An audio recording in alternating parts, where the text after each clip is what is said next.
Berikutnya Ustaz, dari hamba Allah ini Ustaz, kalau misalnya sebelum sholat sunnah saya berkata dalam hati Ustaz, kalau misalnya hujan, ini kan dia punya jemuran Ustaz, saya akan berhenti sholat.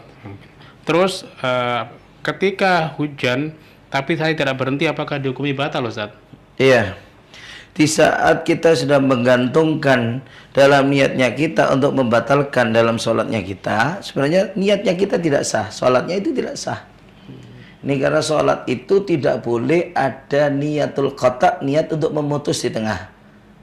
Sekalipun niat itu adalah dilakukan saat awal mau takbiratul ihram, maka bagaimana? Sholatnya tidak sah. Jadi nggak boleh ada niat untuk memutus. Jadi nanti kalau misalkan hujan datang tak batalkan sholatku, nah, ini sebenarnya sholatnya dia juga sudah tidak sah. Jadi nggak boleh niat itu, niat sholat dengan menggantungkan untuk memutus sholatnya itu dengan sesuatu hal, itu tidak sah dalam niatnya. Ini karena status di sholat itu adalah ma'yutlabu lidzati dawamuhu, yang dituntut secara zatnya untuk selalu ada, tidak boleh terputus dengan niat yang lainnya, seperti halnya status keimanan. Jadi nggak boleh orang ada niat untuk memutus imannya dia.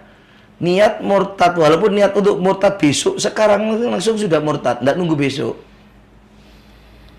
Ya, sekarang pun sudah langsung dia dihukumi keluar daripada Islam, murtad, nggak nunggu besok. Itu kalau untuk keimanan. Jadi nggak boleh ada niat untuk memutus sama sekali. Ya, termasuk sebagaimana keimanan adalah sholat. Nah.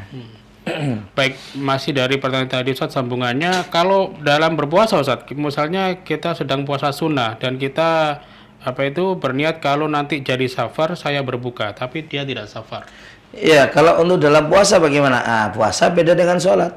Puasa itu dikatakan huwa syadidul luzum.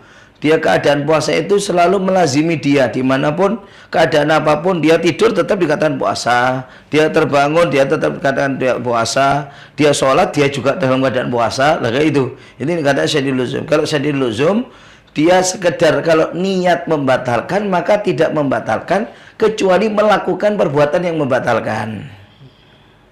Saya niat kalau orang tuaku datang tak batalkan puasaku. Tidak apa-apa, dia tidak makan, dia minum, tetap tidak batal. Sekalipun orang tuanya datang, tetap tidak batal. Kecuali kalau datang kemudian makan, nah ini batalnya karena makannya ini. Tapi kalau nggak melakukan, tidak makan, walaupun orang tuanya datang, tetap nggak batal. Ya, orang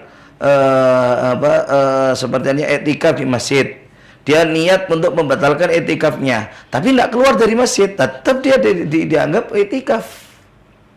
Selama dia tidak keluar dari masjid, tetap dia dianggap itikaf. Itu ya, ini jadi beda dengan statusnya sholat. Ya, makanya kenapa kok bisa beda? Sholat itu munajatul abdi rabbah, seorang hamba munajat kepada Allah Subhanahu wa taala. Nah, dalam munajat ini nggak boleh terganggu oleh apapun. Barat kalau telepon harus sinyalnya satu, nggak boleh kesambung. Makanya ketika ada sinyal lagi masuk, putus telepon yang pertamanya bisa. Itu ya, ini karena bahwa sholat itu munajat untuk hamba kepada Tuhannya, nggak boleh ada pengganggu yang lainnya yang masuk. Kalau ada niatan yang lain merusak kepada itu sholat. Nah.